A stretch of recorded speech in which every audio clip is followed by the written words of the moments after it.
by the way, I would sit this officiating crew for 2 weeks. Tony Karente doing what he did with Cassius Marsh.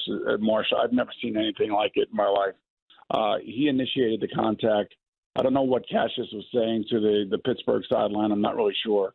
But the officiating crew last night was just abysmal, and that's why I was angry and tweeting phantom call again. We have ourselves a flag fest, and it ruins the game. It really does. And what you want, and then the call on the guard that was pulling to the right, forget his name. Daniels, they said he was outside the tackle box and he made contact. Neither of those were true. Yeah.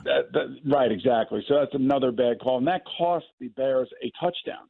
The Bears coaches got screwed last night. I don't care what anybody says. And Matt Nagy's fighting for a job. You may think he may be fired.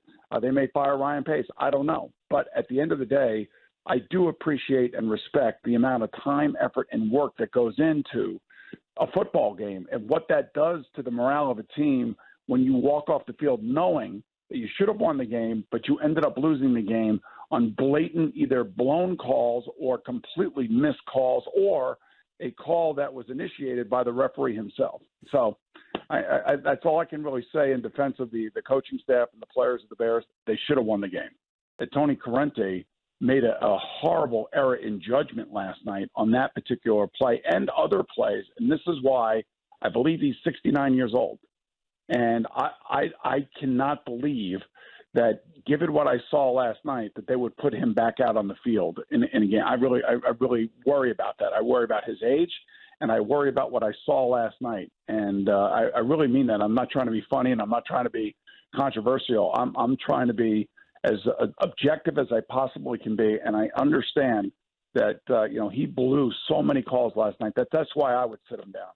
The last thing the NFL wants and the Department of Officiating wants is something like that to happen, to have a blatant miscall or a multiple blatant blown calls, screw a team out of a victory, because everybody understands in the NFL what I just explained to you about being a player and a coach and how much time goes into it.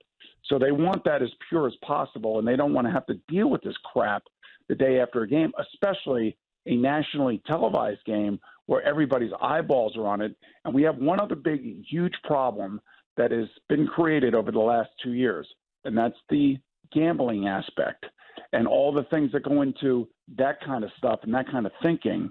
And then when you think about the amount of money that is being now legally bet on these games, and the NFL is in bed with a number of the different the betting sites, this creates all sorts of other collateral damage internally, I'm sure, for the NFL.